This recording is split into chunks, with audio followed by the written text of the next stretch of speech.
The societal expectation for women to bear immense emotional weight intersects with the conditioning of women to predominantly exhibit compassionate emotions. This concept is examined through the adapted television series Roar, in the episode The Girl Who Loved Horses by Cecelia Ahern.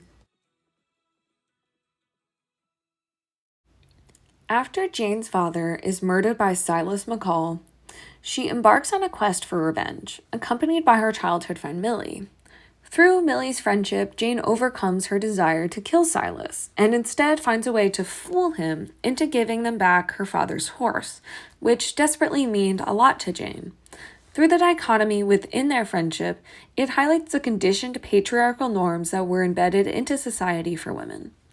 Jane subverts this concept that a woman must passively accept and absorb her sadness, anger, frustration, and rage, whereas Millie, on the other hand, presents the image of a stereotypical woman and what that woman should hold emotionally and what they should express, which in turn was very minimal forms of expression.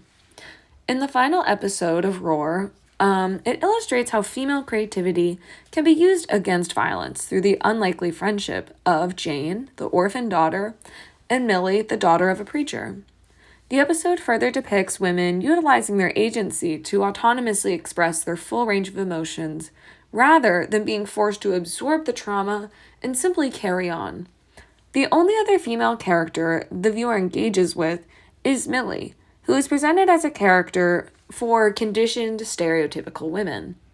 Jane and Millie's adventure is a subversion of the classic Western revenge story, as Jane and Millie manage to get justice without ever shooting a bullet, and meaning they're not using a phallic object to then overcome their struggle. So they're still not adhering to what the patriarchal, manly trope is. And Roar's final episode illustrates how female creativity can be used against violence.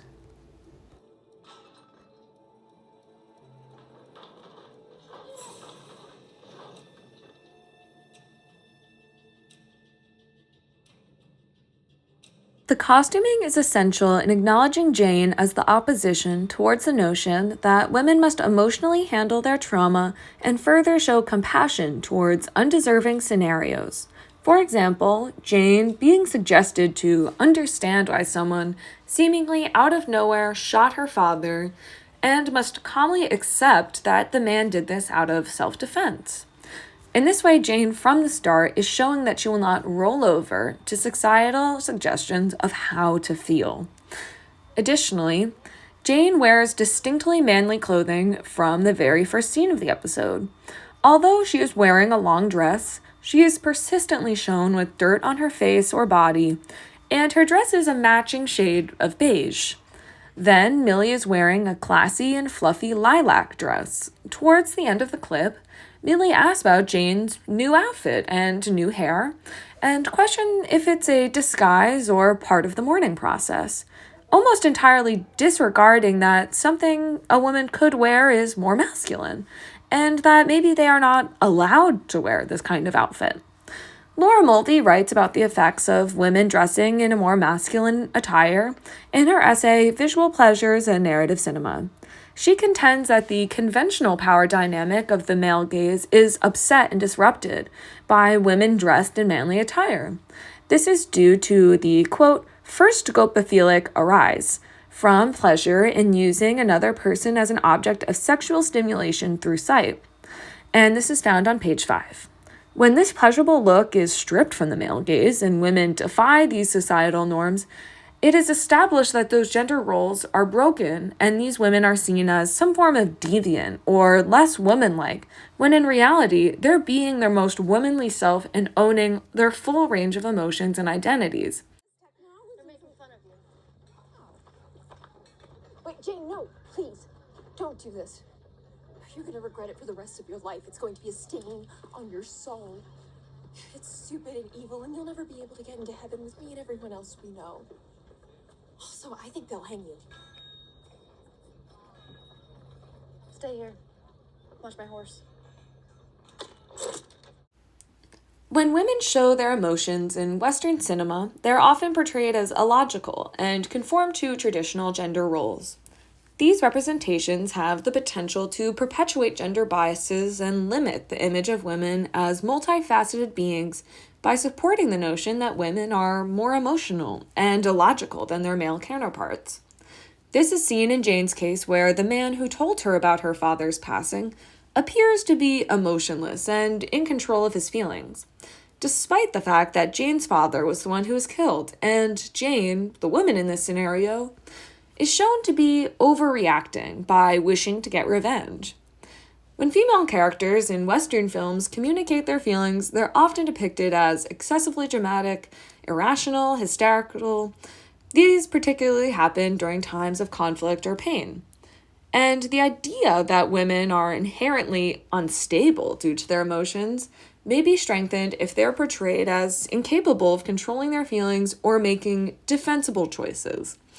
The notion or philosophy was examined and bolstered by Miranda Fricker in her essay Reason and Emotion, where she states on page 1 that if philosophy advises that we should place our trust, if anywhere, in reason, and if feminism has learned that it is a political imperative to acknowledge, share, and thereby validate the ways in which women's emotions may conflict with accepted modes of reasoning. In turn, she is suggesting that traditional forms of reason conflict with women's emotions. In this way, it is evident that women were never considered within logical thought, and more so objects on the sidelines of life. Jane is the expression of opposition where she is showcased to be the irrational, hysteric woman, although her peers seem to forget she has lost both her parents and has been told to calmly accept it, when in reality, if women were allowed to feel all their range of feelings, they would not want to act in a irrational, defensible way.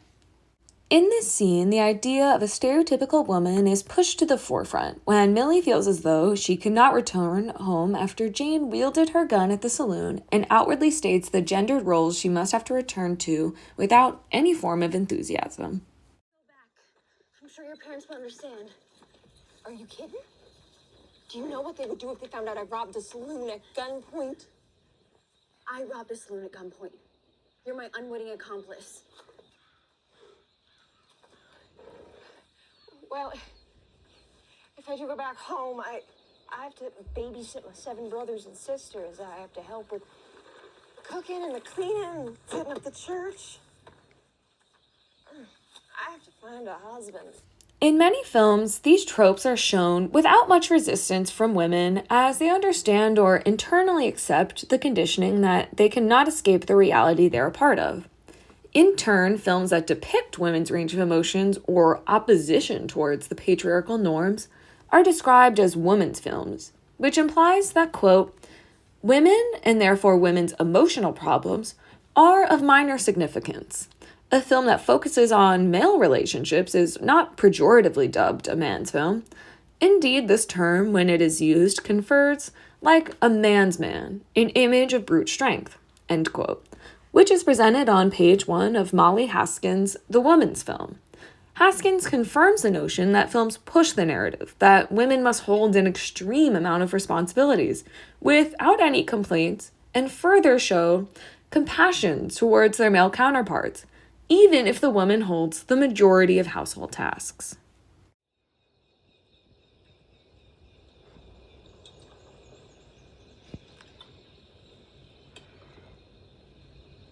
Ooh.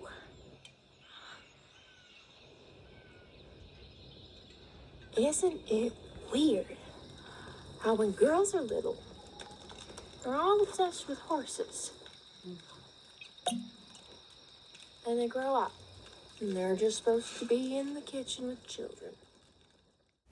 After being presented with Millie sipping liquor with a high angle and sun cascading down her, the next scene showcases her without the frilly dress, her hair down, and emotionally unguarded. Millie has now opened herself up to the fact that she can be more than what society is conditioning her to be.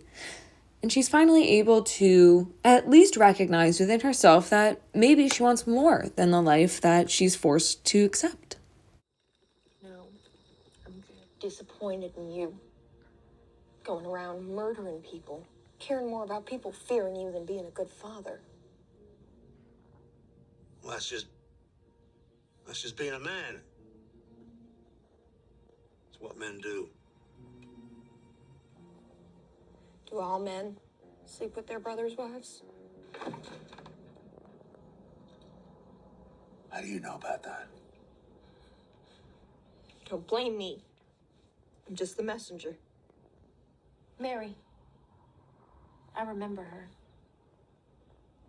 Wasn't she the one that would fuck the judge's son every Friday behind the schoolhouse? Yeah, yes, I think so.